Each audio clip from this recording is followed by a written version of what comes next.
Welcome to Roots to the Fruits podcast. I've got an incredible guest today. His name is Elston Haywood. Known him for the better part of a decade. He's been a personal trainer of mine, cold sold me at 24 Hour Fitness, just said, "Hey man, you want to work out?" And I was like, "No, what are you bothering me for?" Quickly became great friends. Parlayed that into a whole side business of personal training and helping people to create a more healthy, more evolved lifestyle. And Elston, if you want to speak to your brand, this whole lifestyle evolved element, and tell us a little bit about your superhero origin story, I'd love to hear it.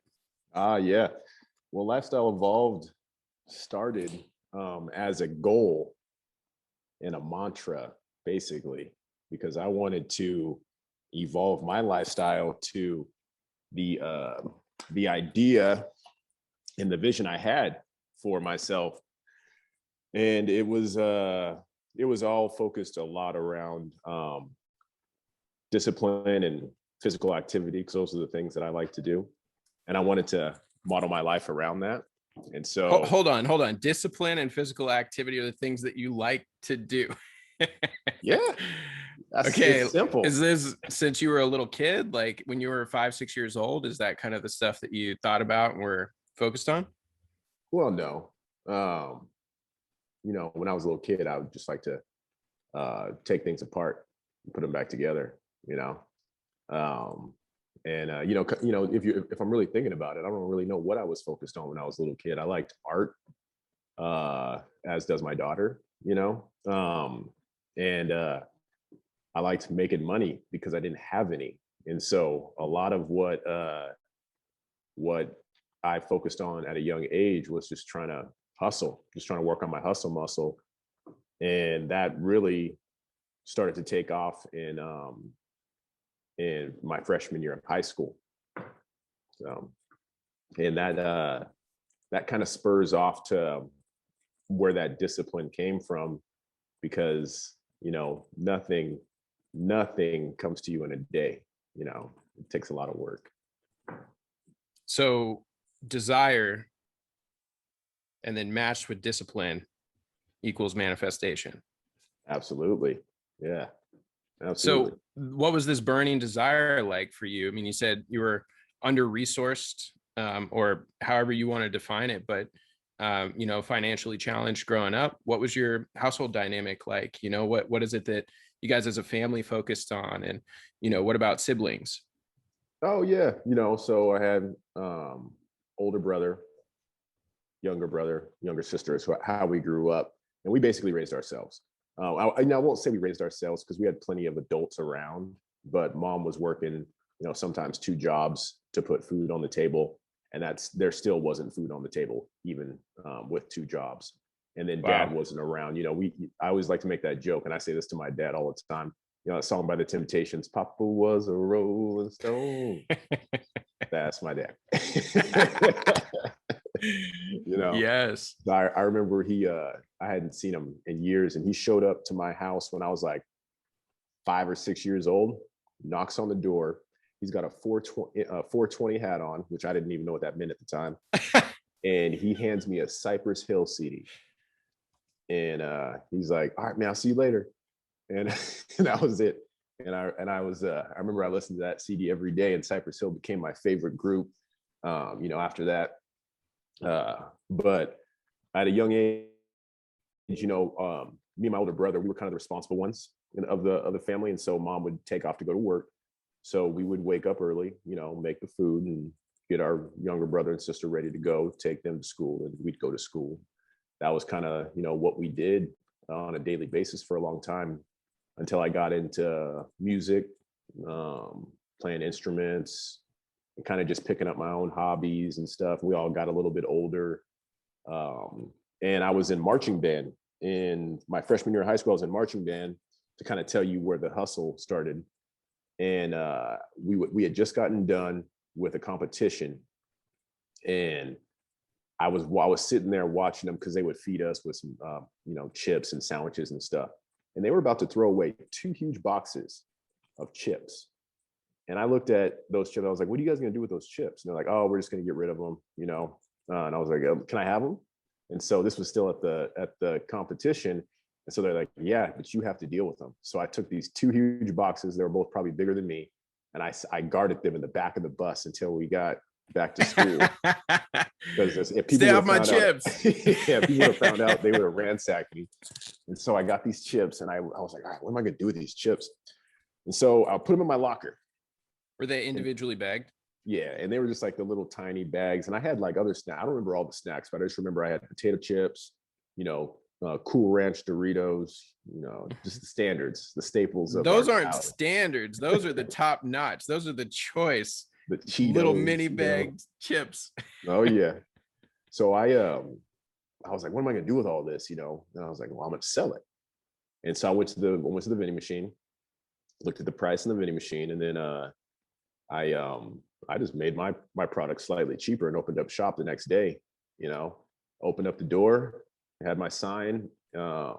This was in McKay High School, and I started selling chips out of my locker, and I was really successful right off the bat. And I was like, oh man, I need more product. Now, why were you successful? And then also, just an aside, isn't that really sad to see how many people waste food? Like restaurants as a culture, things get thrown away. And I think it's more due to liability than it is to anything else, right? And so shout out to the Moda Center, aka the Rose Garden in Portland. They actually partnered up with Urban Gleaners, and what they do is they go around and they pick up all the food that can be, still used, like good quality food that they would have otherwise been throwing away, and they bring it to shelters. Awesome. That's awesome to hear, because talking about how the liability of food, it seems like it's getting worse. And I've even read articles where it's it's unlawful to give food to people who are in need in some instances. How backwards is that? It's nonsense. I don't have time That's for that. insanity. Like quite literally. Hold on. I have healthy food that I could give to somebody who doesn't have healthy food, and you're telling me I can't do that? What? Yeah. Instead, I'm going to throw it in the garbage. way better use. It's very respectful to everybody involved along the entire supply chain, right? From actually farmers, which you could touch on as well, being an urban farmer. Okay, so back into the story. You said freshman year? Yeah, freshman year. Yep. Okay, so you made it all the way through your middle school years without actually like diving in the hustle muscles. Yeah, I was doing other, I'd make a few dollars here and there. Like, I remember one of the hardest jobs I ever had was my grandpa took me to a nursery, and he had me unload huge trucks of plants. And you had to carry these with your fingers, and you have, your standard kind of like raspberry bush pot. You'd have to carry 4, and you'd have 2 hands, and you'd carry them, and you'd have to work nonstop, bop, bop, bop, all day long. And I'm counting in my head how much money I'm going to make. I'm like, man, I'm probably going to get $500, $600 for this. I'm going to be killing it. At the end of the day, I had $45 in my hand, and I was pissed because I thought I worked $600 hard, and I've always been a hard worker, but my idea of what I should be earning based off of my work ethic has never equated to the actual dollars that came into my hands when I was younger. Because and it was a good lesson. I think my grandpa was showing me. He was like, "Hey, man," and I still got paid well. I got paid $9 an hour, but to me, that's really good money. That's really good money. Back in probably 1998, $9 an hour. But to me, it was, I was devastated because I worked so hard. I was exhausted. But, so, did you talk about the finances up front with? You said that was your uncle? No, it was my grandpa. But no, I did not talk about the finances. I was working all day, motivated, just guessing how much I was going to get paid. Just happy to do it, thinking I'm just like, oh man, this has got to be, $500-$600. Guy at the end of the day, he did a great job. Here's $45 cash, but it was untaxed. So those are the things I didn't know. And the first double digits that you earned like that, because selling the chips, what were they at 50 cents, right? You probably did like 60 cents for 1 or 2 for $1, right? Totally. Oh yeah. Yep. And then I had to start working towards, I had to up my game and get Danishes and Snickers bars, because I started getting people requesting items. How'd you market at that point? Was it like the same way that you sold me at 24-hour fitness? You're just like, hey, I got some chips. Exactly, totally. And that's always, for most of my life, I've been easy door-to-door salesman. I mean, I woke up, my grandpa was he was a reverend. Mm-hmm. And so, he would take us door to door and have us talk to people about the Bible. So at a young age, it was easy for me to talk to people, especially about subjects that people probably don't want to talk to you about when you're knocking on their door on Saturday morning, or Sunday, and they're watching football. They don't want to talk to you about God. Most people don't, they want to watch football. And so I think that was kind of like one of the catalysts that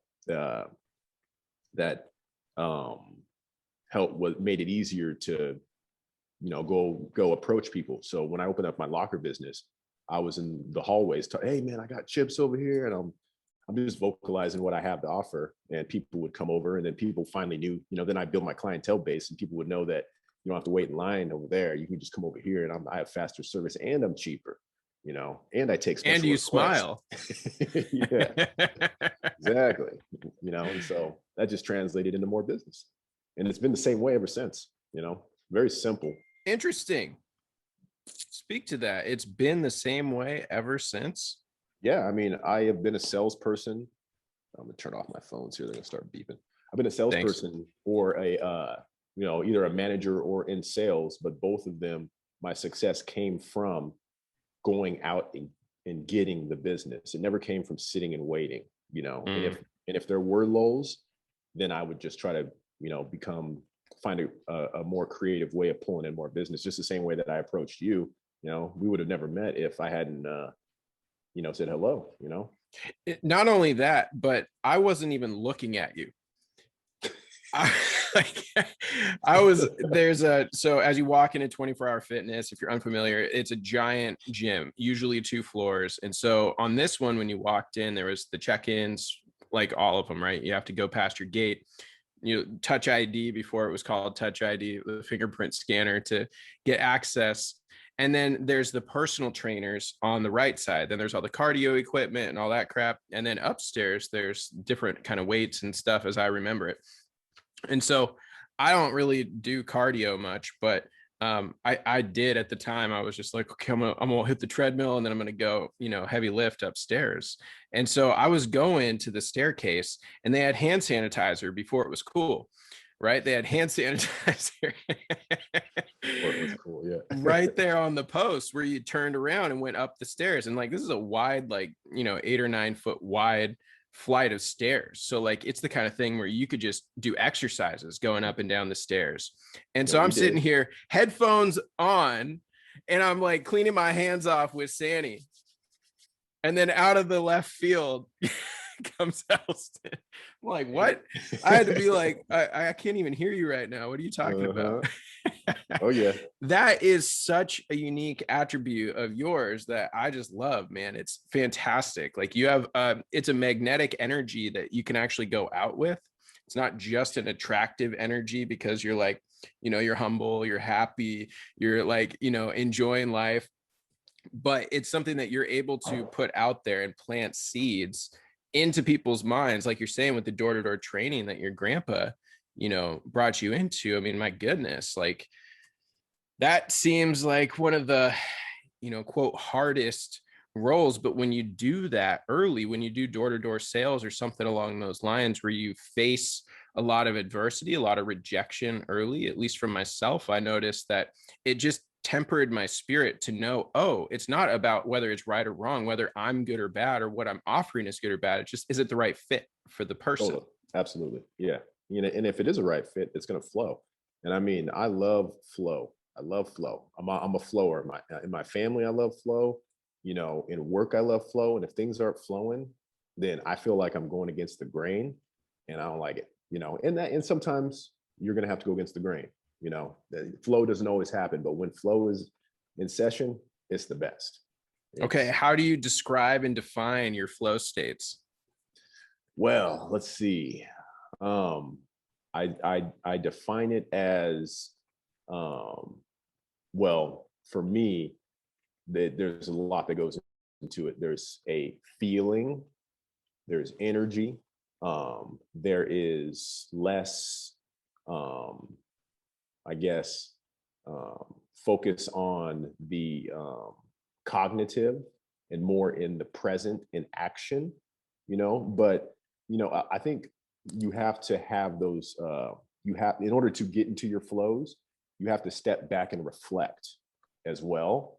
And so, you want to jump in and out of it, and and then and I'm trying to get in those flows with my kids right now, which is I'm noticing as they get a lot older, they're flowing, not so much when they're babies. It's tough to get in the flow. It's probably because they're better at it than I am, So are you saying it was hard for you to be in flow, like with and around your kids, being a parent, or are you saying that they were having a hard time being in flow?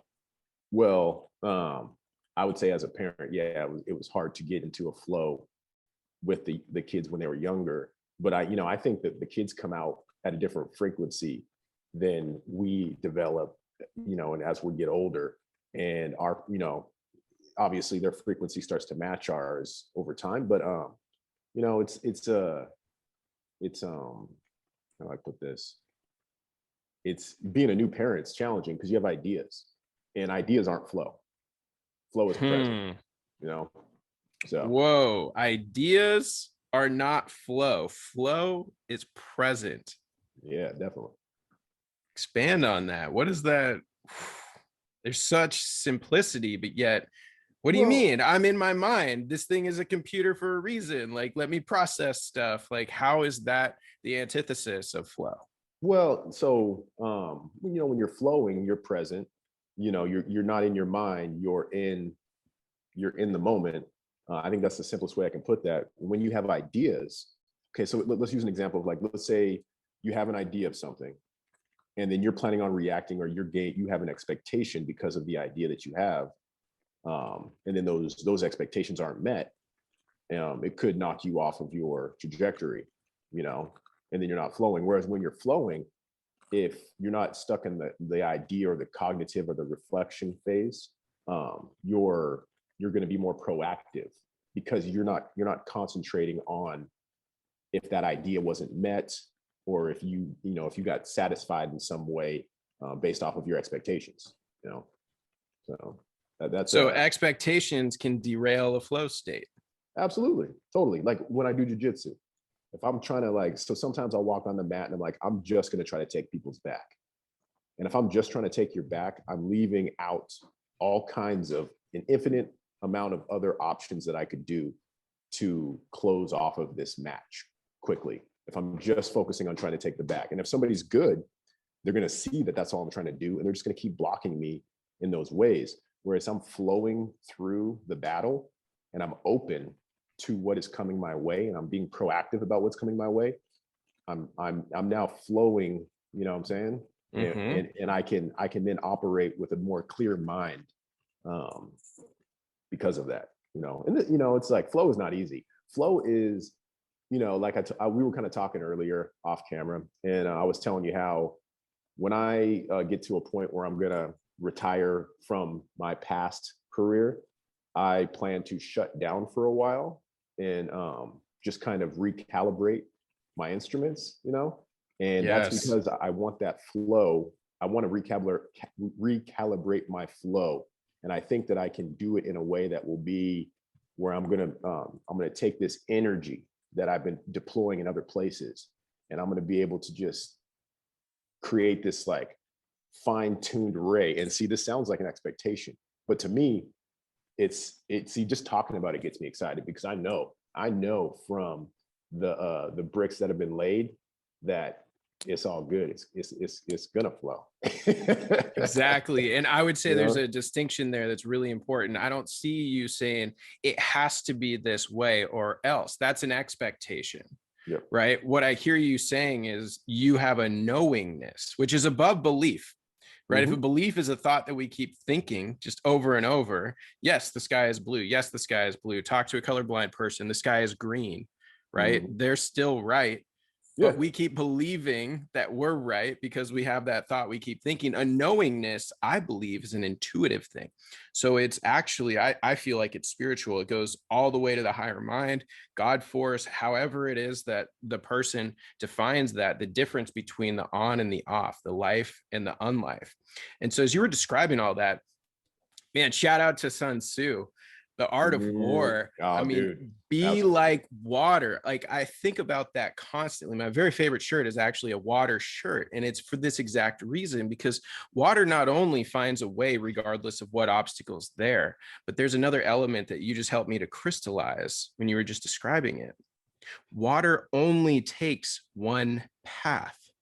It'll split, but it only takes one path. And so this is all about living in plan A, right? I have this whole philosophy that I'm fleshing out right now around plan A, right? Which is flow. Plan A is the only thing that is happening. It doesn't matter what comes your way. You adjust, you adapt. It's dynamic, it's real time versus, right, being in a plan B, plan C, plan D, plan E, that kind of a mindset. Hey, baby, interviewing Elston right now in Roots to the Fruits. You want to come say hi? And so that optionality, those split energies, like you're saying, is go ahead, hop on in. Hey, what's up? What's going on? How you doing? Good. How you doing? I'm doing well. What are you being interviewed about? Flow. Yeah. Awesome. And all the good excellent. I brought you a gift. Can I? I'm right? hungry. we don't have a particle accelerator that can move a banana yet. Not soon. Yet. It's coming though. Yep. It's coming. I was just okay. trying to explain. I was just coming to say what's up. Right, give my love to the fam. All right. Okay. I'll let you get back to it. You were in flow. Thank you. Bye. That is a primary example of flow, because instead of saying, oh my God, my expectation is that I need ultimate silence in here. No, my baby comes in, right? This is the path that the water has chosen to go. And so by acknowledging that and getting out of the mind, let's incorporate, let's bring things in, let's adapt. Like, this is what I love about your concept, Roots to the Fruit. Sorry, I'm kind of addicted to that. As above, so below, right? The roots, yes. And so lifestyle evolved. I mean, that whole kind of genesis, you've been saying this and describing this the whole time that I've known you. And it seems like this is intimately linked, right? Because an evolved lifestyle is one of flow. And that's actually removing these layers of resistance, these shoulds that other people push upon us. Then, absolutely. Right? It's like, wait, but I should be happy because I have a bigger house than I had yesterday. So how come I'm not more fulfilled? I'm not a big fan of shoulds, you know? It's terrible. I think it is a 4-letter word. Yeah. It is the same thing as an F-bomb, man. Shoulds are the ultimate push. It's like, okay, if you reframe it to could, anytime I think, oh, you should do this, Elston, you should do this, I think, oh, well, here's another opportunity for you. Does that fit in your flow? Right? Is that an idea that marinates and resonates with you? Then you could take it and run with it. It's great. But if I say, hey, you need to do this, you're like, hell no. Right. Yeah. Exactly. So how is jujitsu, Brazilian jiu-jitsu in particular, how has that honed your mind? I know since you started rolling, you've been pretty focused on, I'll call it obsessed, right? Which is just an undying curiosity and interest. I'm probably too obsessed with it. I've never been so beat up in my life. No, I'm trying to look long-term into it now. And so I'm like, okay, I need to get good at this so I can end matches quickly, you know, and then B, I need to make sure I'm being strategic in my moves and what I do, and I'm not doing stupid things because I am getting older and things don't heal as quickly as they used to. But it's just been great for problem solving, on a physical standpoint, endurance, confidence, you know. I have some great people that are rolling partners of different sizes and different skill sets and different tactics. And so you have to talk about flow. not one thing works for everybody. And so you have to be adaptable in these situations. And that translates into life, 100% easily, and it's, and another thing is that you won't progress unless you come and you do the work consistently. So it's just a way to continue to sharpen the discipline knife.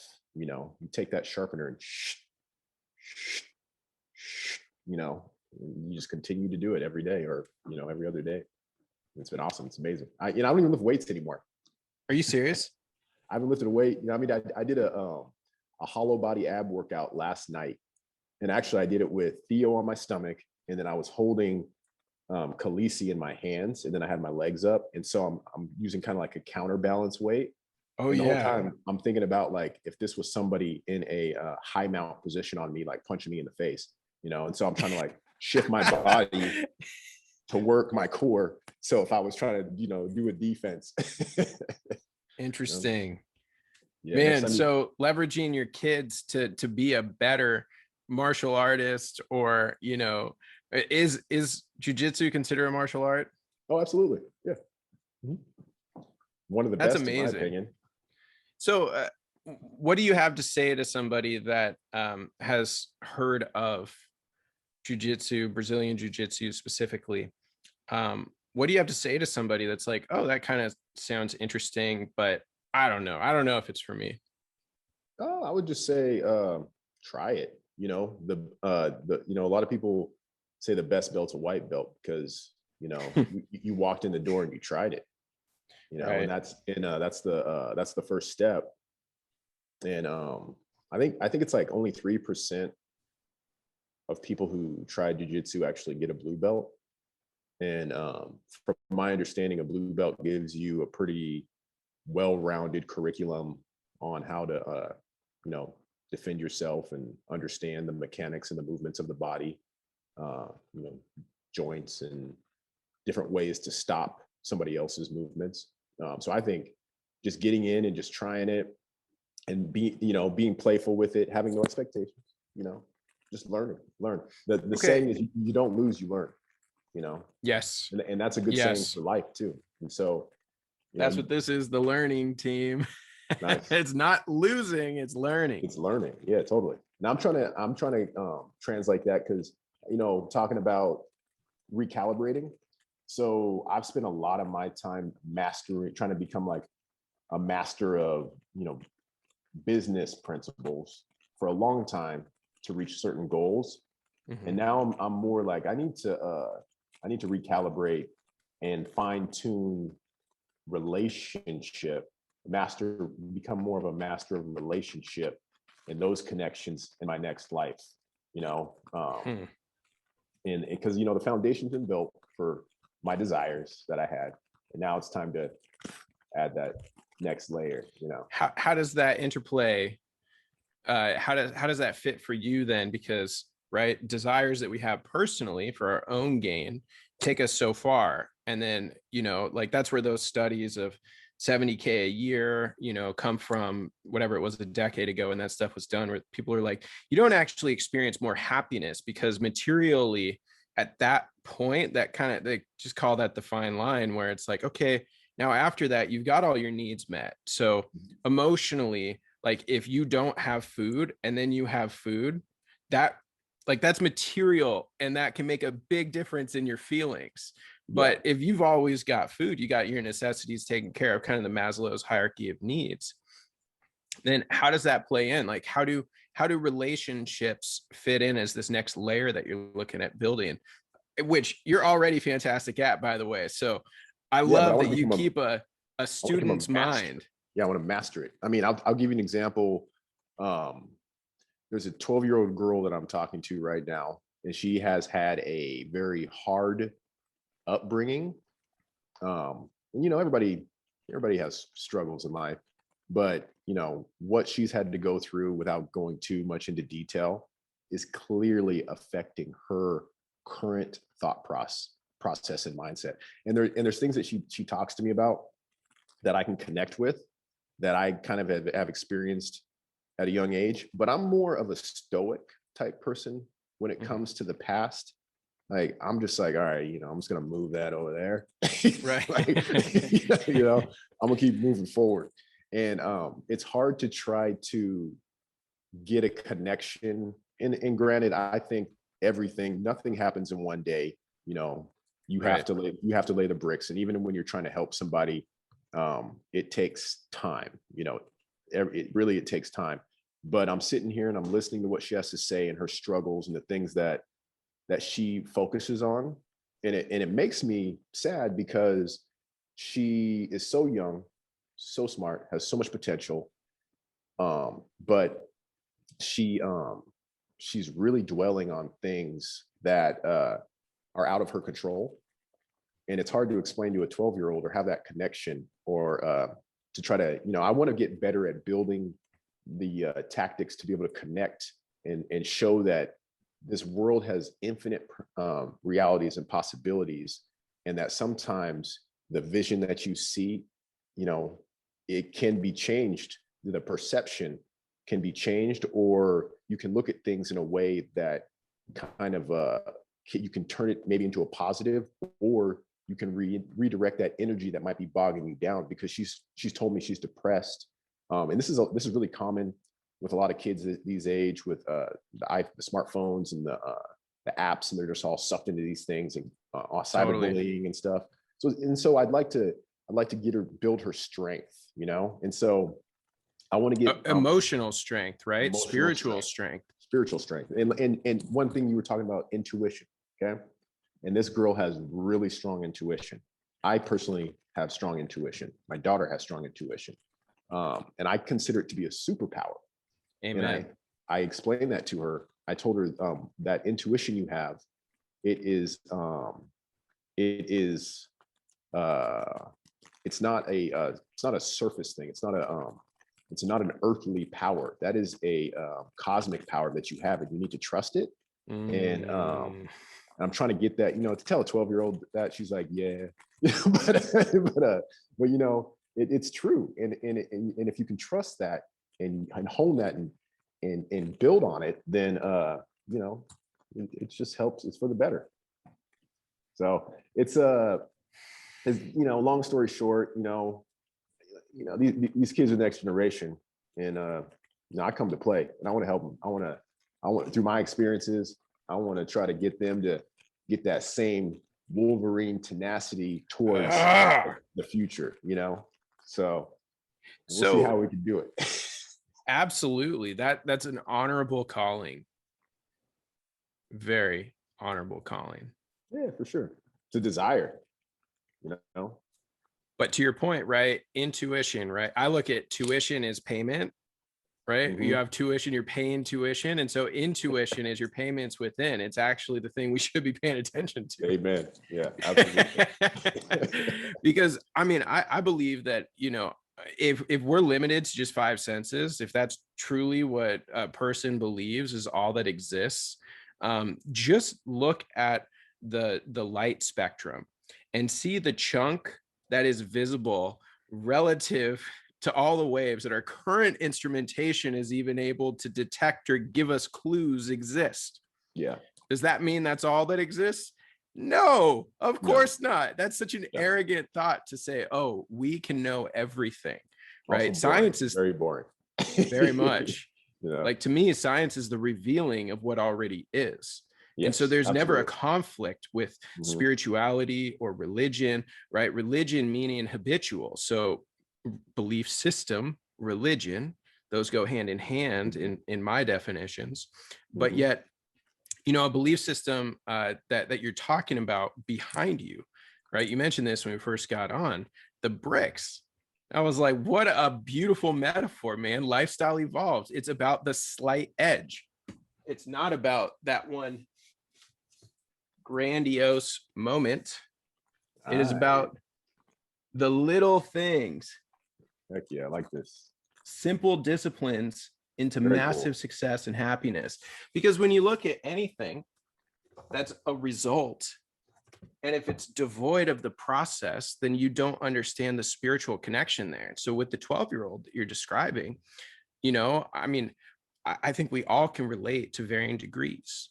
You know, Absolutely. somebody's emotional bandwidth, whatever the lowest lows for them and the highest highs, that's all that exists, period, for them, in my opinion, because we're all perceivers of our own reality. Therefore, you might have something that's crazy and your bandwidth might be way out here, right? Yep.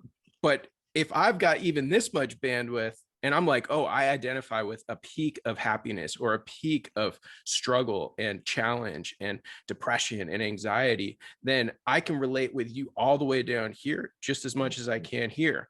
Yeah.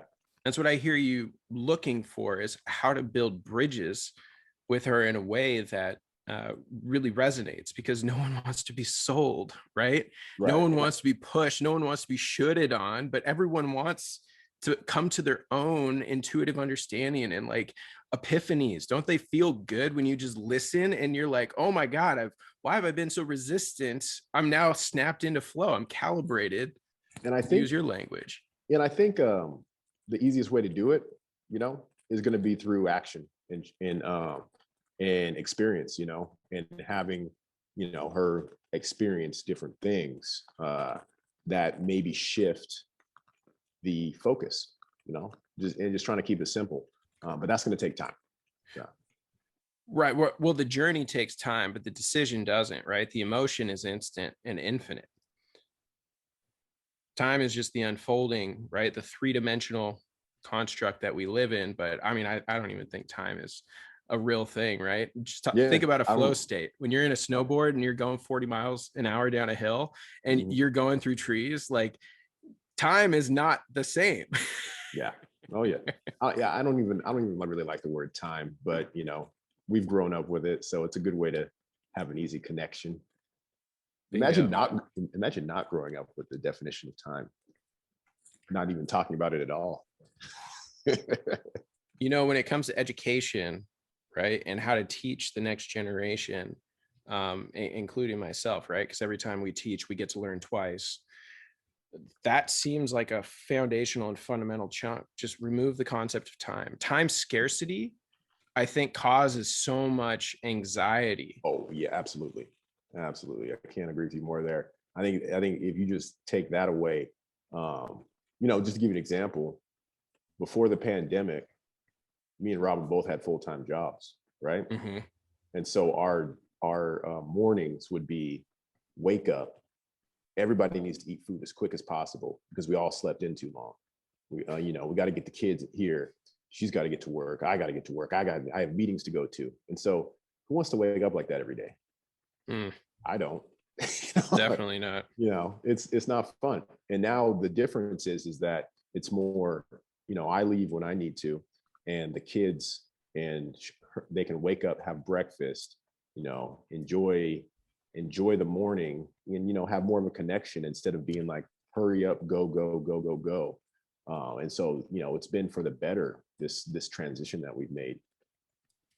But can you speak to that? Because I'm sure there's a lot of people that are going through their own, you know, personal transformation, as we all have since, you know, March-ish of 2020.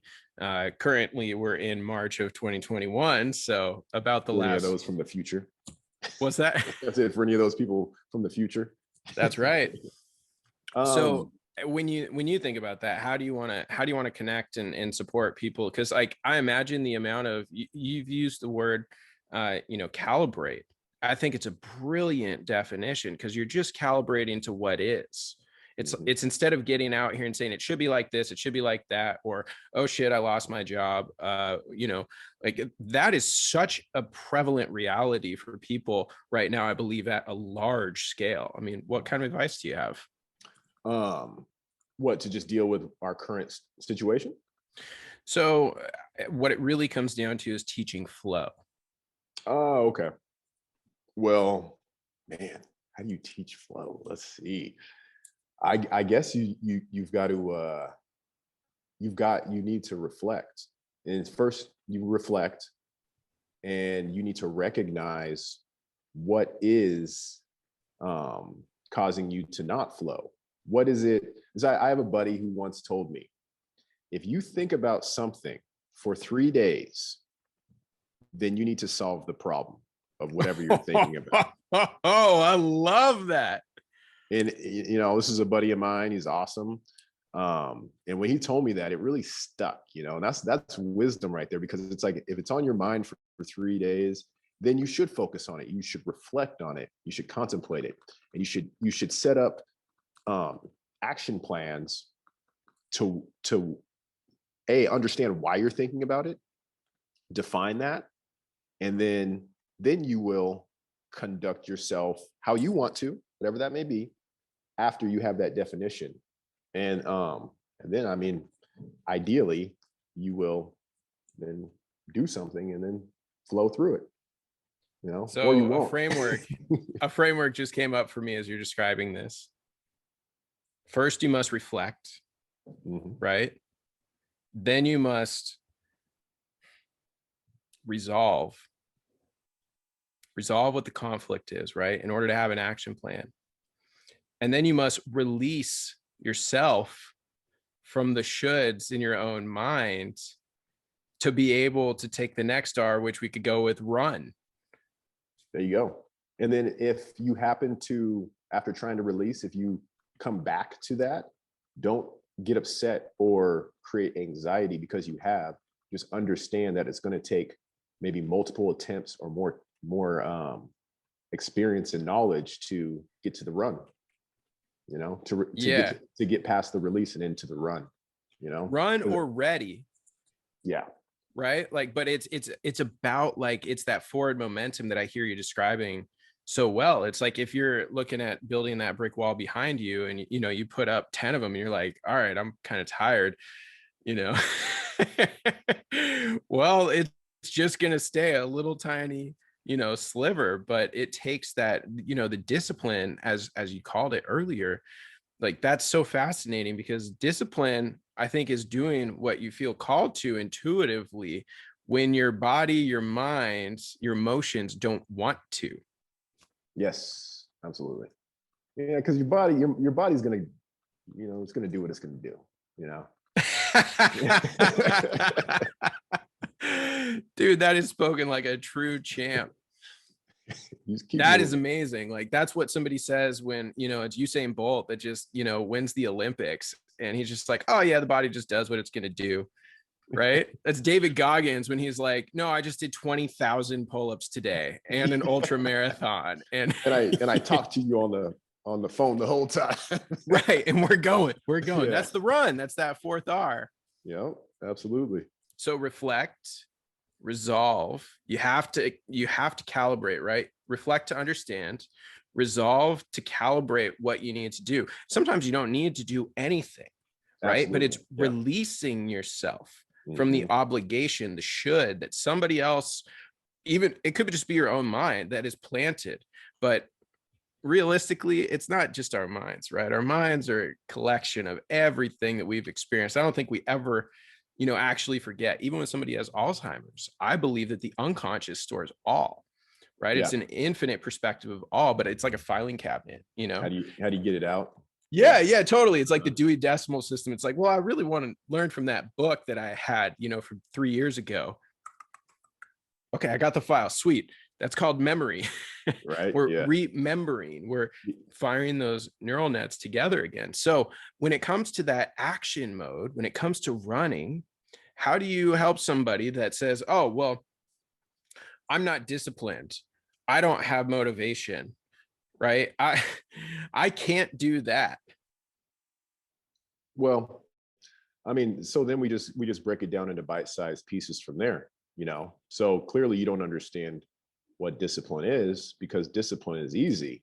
You just have to make the decision to have discipline. So let's talk about what discipline is, and then let's just develop an action plan, a very small one, nothing big, to just create discipline, and then go from there. But if somebody's saying, I don't have discipline, and they continue to say that, and that's their main reason why, it's not that they don't have discipline, it's that they don't want to exercise the disciplinary muscle, more than anything. Because if you have a desire, or if you understand discipline, and you're patient, then discipline comes easy.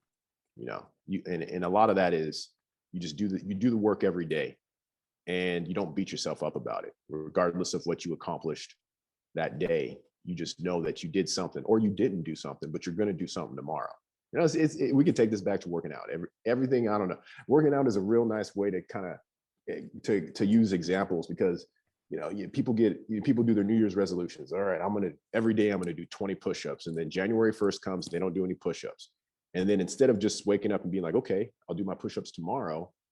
Some people would say, okay, I'm just not going to do it, or I'm beat myself up because I already messed up my goal. Instead of just being like, okay, tomorrow I'll do it. Or maybe since I didn't do 20, that was too much of a lofty goal. I'm gonna start with 5. Oh, I forgot to do 5. Start with 1. Yeah, start with 1. Oh, I forgot to do 1. Set an alarm. Remind yourself. Dude, in 24-hour fitness, I remember back in high school being able to do 25 full arm pull-ups back to back. And when you told me, all right, dude, come up here and do some pull-ups, I literally could not do 1. And I was like terrified. I was the color of your shirt. I was like, oh my God, what has happened to me? How could I possibly let this happen? And you were just like, oh, it's all good, man. Just go up as high as you can and just do these little baby things. And so literally I did this. Nope. Like, it's vivid in my mind right now, man. That's how impactful it was emotionally, because I had reached a point where I'm like, how could I have let this happen? And so that was the judgment, right? And so I had to reflect to understand that I was judging myself because I had a habit historically that developed a certain result, and I was not tending to that habit. I had replaced it with other habits. So then the resolve was, oh, I don't have to even do 1. I can just attempt the motion, and that's kind of cool. And then I started to lift myself up a little more. I mean, within days, I was back up to doing 10 pull-ups, right? Because you created a simple action plan. You didn't beat me up. You were just smiling like, who cares, man? That's the whole point. We're all starting from right now, right here, every time. Amen, dude. Yeah, exactly. Yeah. So we just all do that, and we'll flow. Oh man, you're such a great teacher. Thank you. I appreciate that. My wife would say opposite, but I'll remind Robin every once in a while. There you go. No, it's amazing though, because as you were describing the discipline and like the can't thinking and all that, the irony about it is, think about the yin and the yang symbol, or any, wave. A waveform has the center, and it has a peak, and it has a valley, and it always comes back, right? Yeah. Yep. And so if somebody's just saying, oh, I can't, they're doing the same belief process. They're just believing that they can't down here instead of believing that they can up here, which is the equal opposite. It's not any harder, right? It's just a choice of saying, which side am I going to focus on of this element? Yep. And I was talking to this 12-year-old, and I'm trying to explain to her, I'm like, what you have told me, I see opportunity, and she's just like, huh? And I'm like, yeah, you need to soak up that negative and shoot that into a positive, shoot out those rainbows, take that energy and shoot it out. And then she kind of laughed, and, but I'm gonna keep chipping away at it, see where it goes. But that was the thing, man. You found joy and optimism because, again, you identify in yourself being in that exact same state. And it's like, all right, well, what works with me? Right. Yeah. I want to feel good. Number one, we take actions when we feel good. It's like blame and doubt and frustration, all those things, they're so low. David Hawkins' work, Power versus Force? No, I haven't heard of David Hawkins. Oh man. So he studied kinesiology. He actually had like physical strength of muscles based on the energy. And so Power versus Force is his 10th book. His 11th book is called Letting Go. It's a yellow book. It is absolutely spectacular consolidation of everything that he learned. It's a very spiritual book. And he creates in Power versus Force this distinction of, like, he actually puts numbers to each of these energy states. And so, for example, Courage is the breaking point. That's at 200. But below that, you've actually got like anger, right? And then Below courage. Yeah. And so now we're on the negative side. This is all force. So again, you were just thinking about flow, right? Well, we have to be empowered. We have to have the power within in order to be in flow, right? Which really is alignment. It's calibration to whatever it is that's being, called to us, our intuition, which is always there, whether we've tuned in and listen or not. This is just my experience, of course, but that's the distinction, is if we're on point or not. So with power versus force, it's like, okay, what's lower than anger is actually apathy. It's like, okay, wait, anger is actually higher up on the scale. I was like, how is that even possible? Because anger is action based. Yeah, you are speaking to me with this, because I was motivated by anger in my life, and during college and the end of my high school years. And I was right before you said action based, I was thinking, well, apathy doesn't result in actions. Apathy typically doesn't give you any actions, but anger, you can have actions from anger, and I produced a lot of positive things from anger. Yes, sir. How did you, because you have to transmute it, right? We have to take it. If we believe that everything is energy, it's all waveform, then it doesn't matter what's currently happening. We choose the frequency that we want to vibrate on, right? So when you're choosing and you're aware of this, right, that's going back to the reflection, is most importantly to become aware. We want to just be aware of whatever the triggers are, whatever the patterns are that set us into a loop, set us into a spiral of disempowering thoughts and beliefs. Because if you're down in apathy, it's not just that, it's not like I don't care about myself. It's also that no one cares about me. Yeah. Right. But courage is the breaking point, because, I just read Dan Sullivan has the best definition of this, the strategic coach founder. He says, fear is peeing your pants.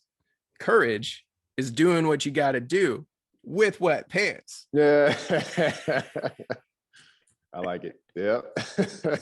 So courage is the breaking point. Then everything from there is like joy, love, happiness, right? It's all those expansive feelings where it's all about abundance. It's all natural. It's all flow based. And so that's the whole idea, is that when we live in those force energies, we're not being receptive because we're living in fear. That's why courage is the breaking point, because we say, oh, I see the fear, but I don't care about the fear more than I care about being happy, enjoying life, finding things to be joyful about and positive into the future and then in the present.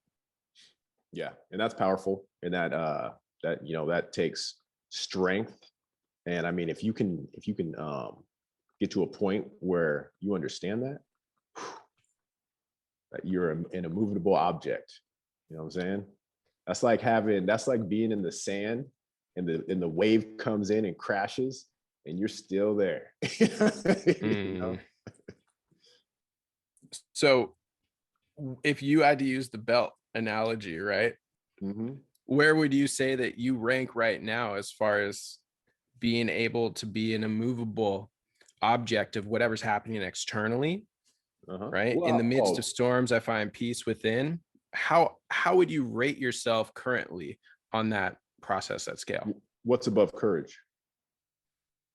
Oh, anything that's a positive word. So like anything up here, right? Think positively, learn actively, play more, be yourself, smile always, love passionately, live freely, work hard, shine bright, dream big, relax often, enjoy. It's all just positive emotion. So love, it's like, yeah. And at the peak, it's called enlightenment, because your light is coming from within.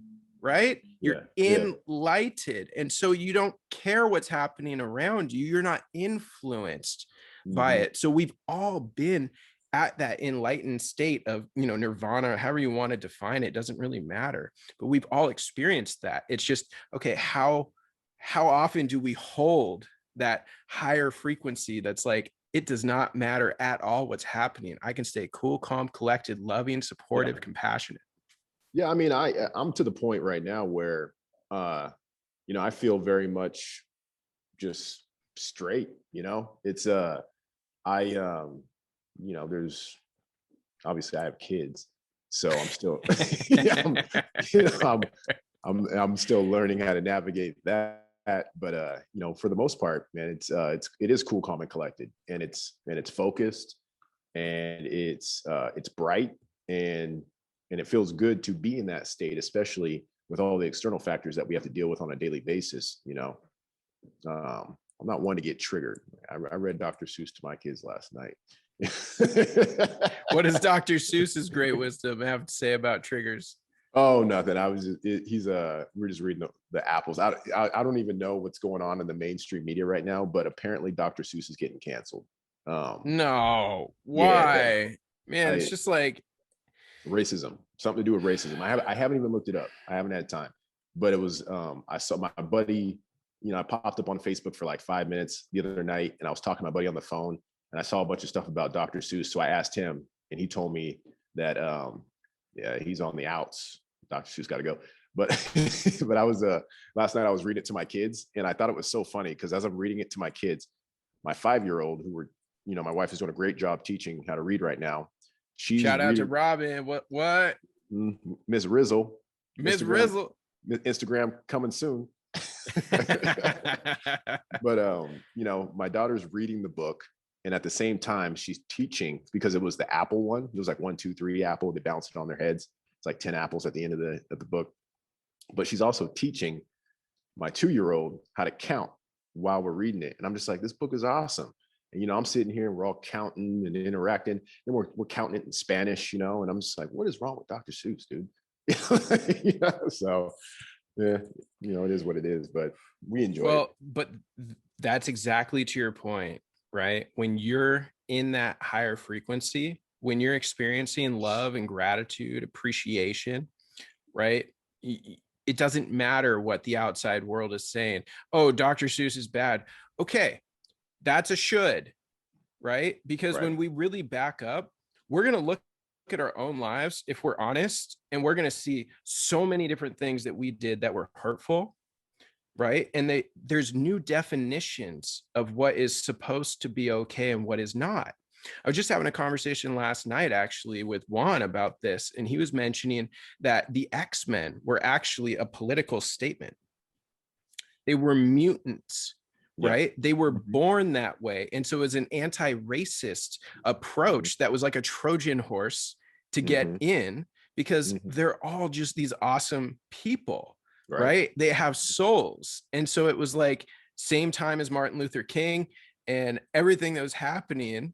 And it's like, okay, this is an incredibly empowering meaning, but sometimes we don't even know that message. I didn't ever know that, right? It makes sense in hindsight, but that was the intention that Stan Lee and Jack Kirby had when they co-created X-Men back then.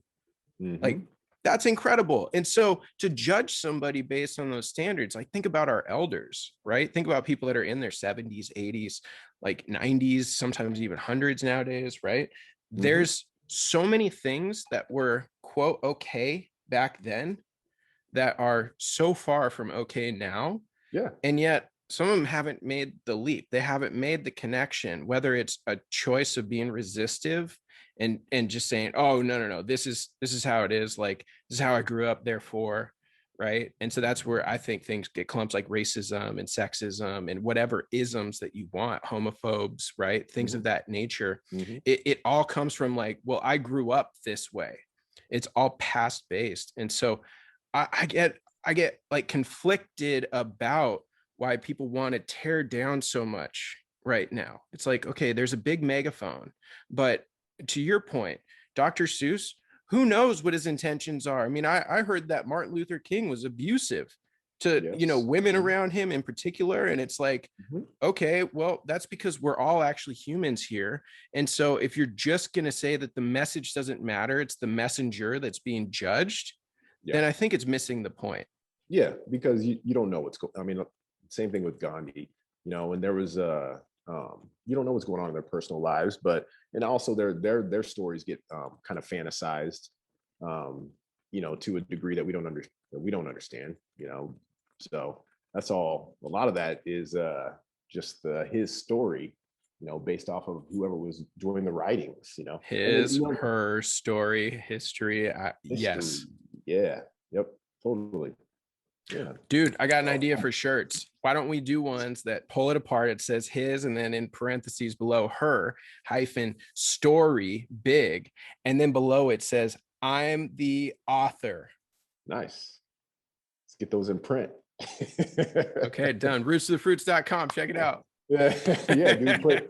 Everybody sells shirts underneath the banner. I always see them when I'm looking at YouTube channels and stuff. Amen. Yeah. I don't know if I can just get rid of the sound. Can you see me? Yeah, I can see you now. Okay. For a second. I have with my baby, I have the text message setting and phone calls to where it doesn't matter even if do not disturb's on, it makes noise. Oh, nice. Right. And so I don't know what she's doing. I haven't checked the messages, but but I'm getting them. That's why you're hearing them. I can't hear it at all, so it's all good. Oh, okay, great. Yeah. That's the nice thing about these kind of mics, is they're directional. And so you can actually flip it to be omnidirectional. So it can be all around us. Very cool. I got to get myself a little setup. Oh my goodness. You heard that one too? I can hear that one. Yeah. Is this so? Go ahead, man. No, you go for it. Oh, I was just gonna ask you about Texas. You guys still frozen, no water and all that, or do you see sunshine now? No, it's like 73. So it's all gone. Oh yeah. It got down to 1 degree though. Yeah, I mean, more or less. The way that the electricity grid or the energy system is set up here in Texas, to my understanding, it's like ERGOT is what they call it, or something like that. It's actually distributed, or it's decentralized. So multiple companies compete for your energy business, right? And so they all have the same pipelines and infrastructure. So it's deregulated. But then the thing is, it's all controlled by the state. The infrastructure is. And so what happened when the 1 degrees came through, it froze the natural gas baffles. And so these things couldn't actually open and close the way they're supposed to. And so that was one of the core reasons why there were so many power outages, because obviously people are running their gas, right? Their heaters like crazy in this kind of an environment. And then this was just a simple decision that was made whenever that infrastructure project was done. And in hindsight, it's like, okay, there was just this little extra thing that needed to be done so that the baffles could work. And they were just like, it's Texas. That's my assumption, at least. Texas is warm. You don't have to worry about it. Right. And then this crazy storm happens. And we've got, 4 inches of snow outside, which down here it's crazy. Yeah, I bet. And then you got floods, because I know Texas has big floodplains, don't they? Well, it's basically flat. There's just not much, undulation to the land. But, Elon's down here in Austin with with the new Gigafactory, and then also with SpaceX. And so, what we're what we're experiencing now is the battery system that's going to be backup for the entire grid, at least in that region or that pocket. Cool. So we'll see. That's the whole bigger. I mean, I'm trying to understand more about this decentralized energy certificate plan that they have with Energy Web Token. And there's a ton of partnerships that are a lot of oil companies, and Tesla and Elon Musk. They're all connected to this thing. Don't ask me any more about it because I'm still learning. But it's pretty mega. So yeah, the whole concept, as I understand it, is just like how there's autopilot for cars that's allowing the cars to further and further drive themselves to where ultimately and very soon they will be driving themselves without any sort of supervision along the way at a high degree of safety, like 10 to 100x our current safety standards. A Tesla is already 9 times safer than the average automobile because of the active autopilot features that don't cost any extra. It's all built in. I already tell people that their kids, like my kids, aren't going to even have a driver's license. They won't even have the opportunity to have a driver's license. You know what I'm saying? Yeah. And then I mean, there's a million car accidents a year, like, or a million deaths. It's something crazy like that. It's insane. I am on the road so much, and I cannot wait for the day that my main source of transportation is going to be a bicycle. I can't wait. That's my retirement vehicle. A bicycle? Yeah. I mean, that seems fun for your exercise, but like, where's utility? How do you put your kids in your bicycle? Bro, I'm gonna have a Tesla truck for sure, but I'm not gonna be using it every day. Yeah. Dude, you could get into a Model Y right now and it fit your whole family, and you know, they're incredible vehicles. Is that the one with the suicide doors? No, that's a Model X. That's going to cost about double. What is that? How much does that cost? They start at, I think, 90 grand now. Okay. Yeah. My our grandma from another mother, she has one. Makina loves pressing those suicide doors up. Falcon wings, because suicide doors, they just open up, right? Like, so yeah, like the Rolls Royce and the Bentleys and stuff, they open up like that because you could dump the bodies out. That's where the whole like suicide or tuck and roll. Yeah, that's where it comes from, as far as I understand. But the Falcon wing door is unique because it's not a fixed thing like a Lamborghini. Remember, they had the scissor doors, they go right up. The DeLorean, it had the wings, which were dope, but they were fixed. And so what the Falcon wing does is it gives a hinge here. And so your door's like this, and say, here's your, you know, object around it. It has sensors all in it so that it can creep up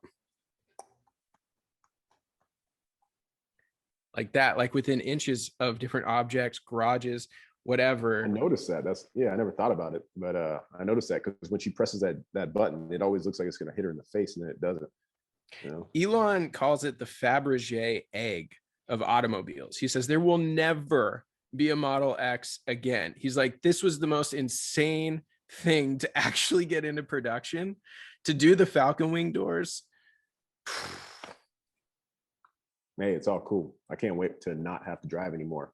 I'm gonna be, and then I'm gonna read a book while I head to wherever I'm going.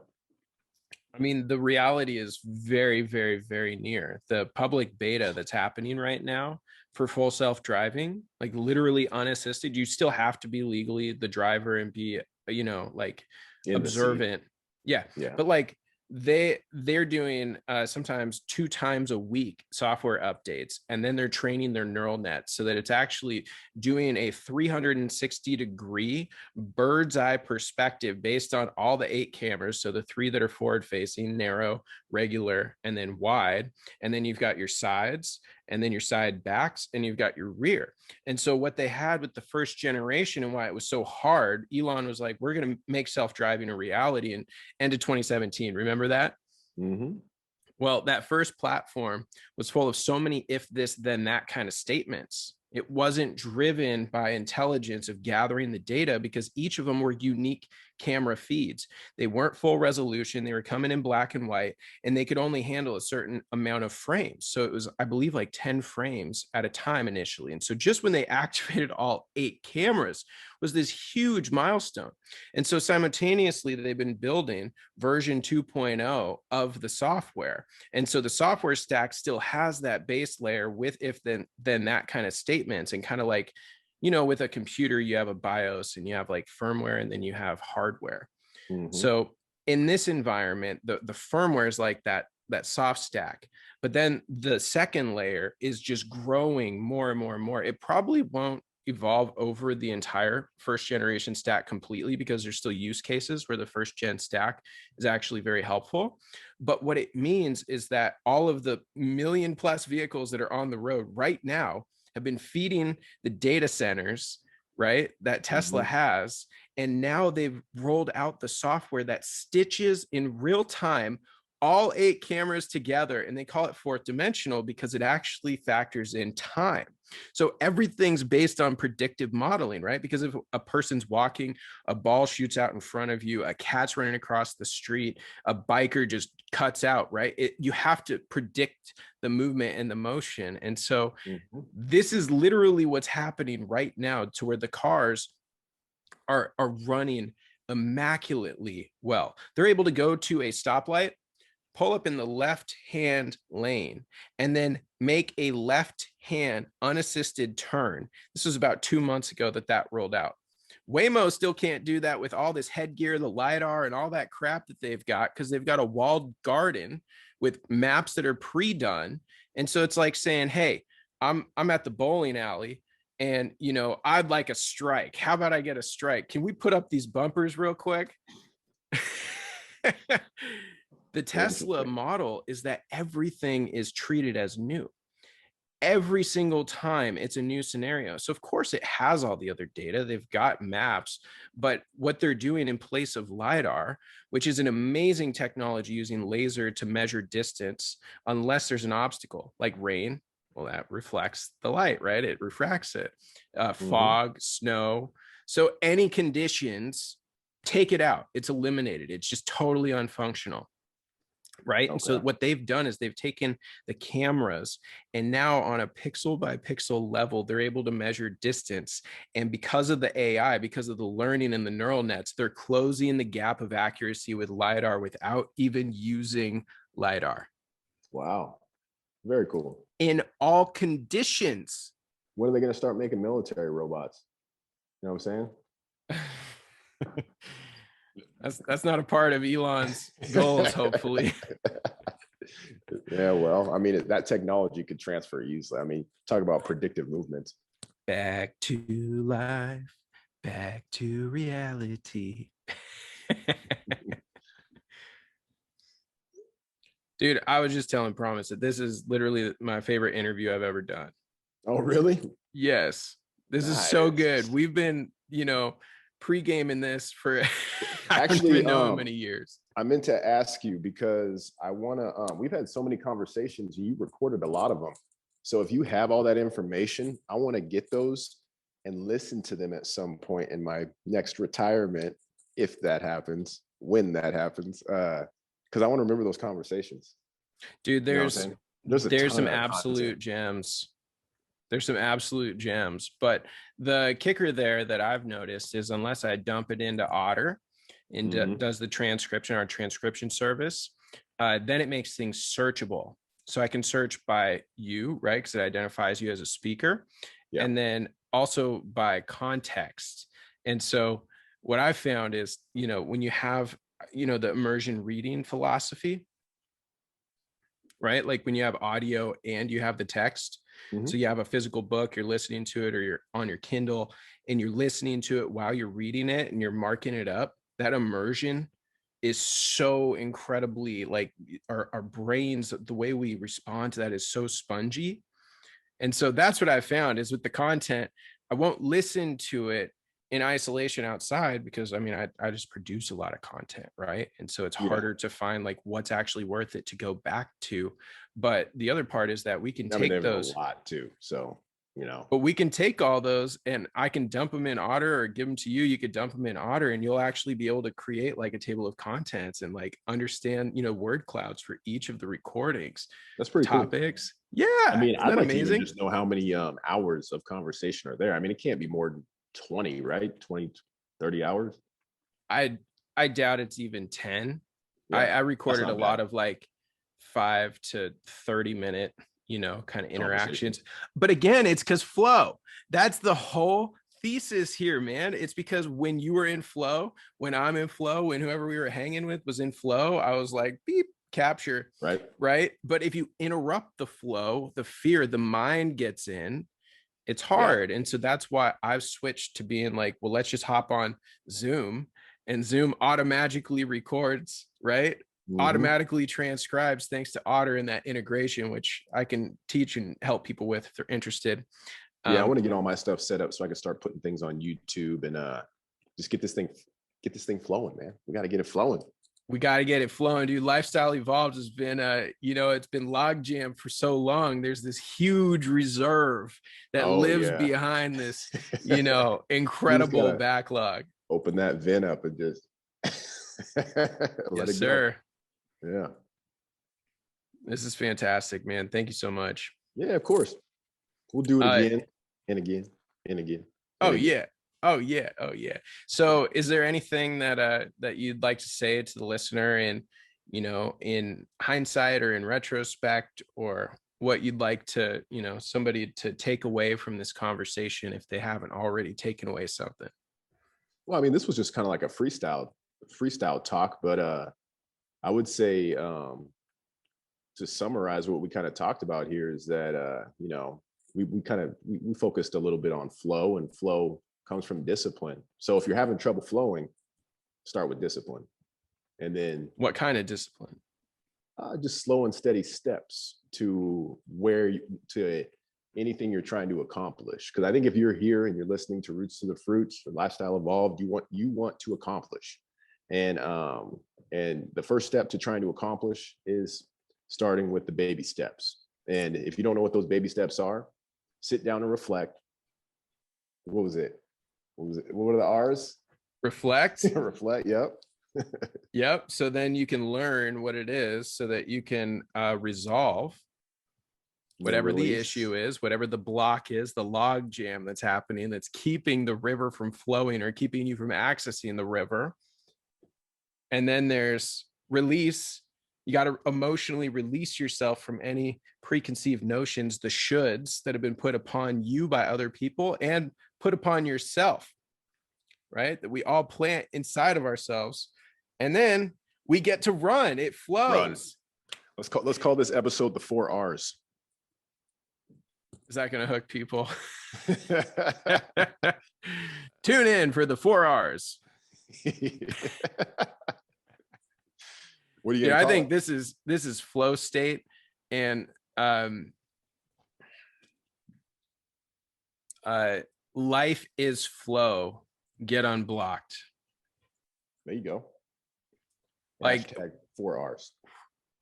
Yeah. Because everything is flow. Like there's no such thing as non-flow. Like if we perceive our eyes as the video cameras of our movie that we're living, then there's just one thing in the frame at any given point, period.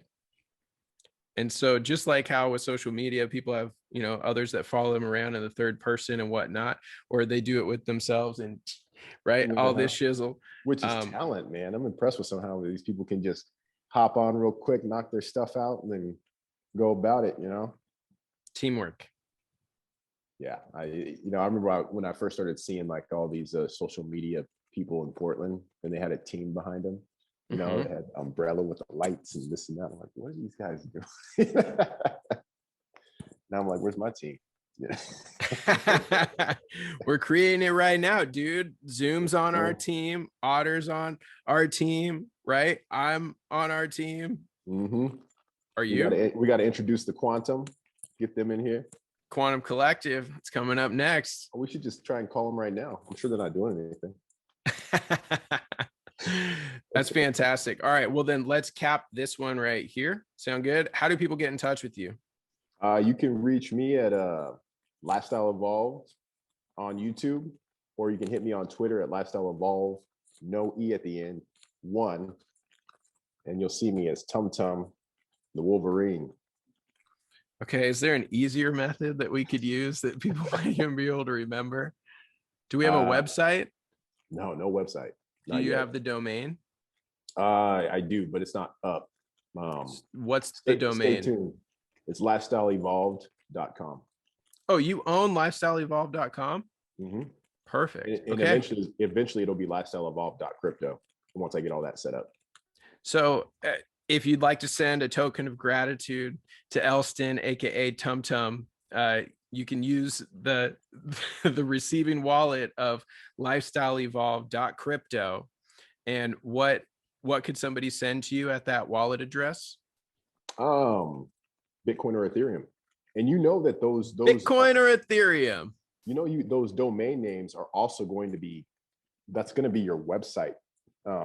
It's not only going to be a wallet address, it'll be a website that people can just type in and go to your content. Okay, so that's another episode though. That's coming up next. There is such a backlog of content. It's ridiculous. Well, Unstoppable Domains, the promo code is below, or the link is below for you. It will be an affiliate link if they offer one. So we would receive a small proceed from you taking that action. It would be super appreciated if you do, to just show love and support for the show. Elston, thank you so much, man. I appreciate knowing you. You're an incredible soul. I have become more fit, both emotionally, mentally, physically, and spiritually, because of your influence in my life. And I've thought about things. To you, my homie. Yes, thought about things on such a deeper level. And so, if lifestyle evolved has always been a thing, then you must have been one of the core inspirations for Roots to the Fruits, because it's basically a parallel. Amen. Let's keep growing. Awesome. Yeah, thanks for having me on the show. Thank you, brother. All right, we'll talk to you soon. All right, later.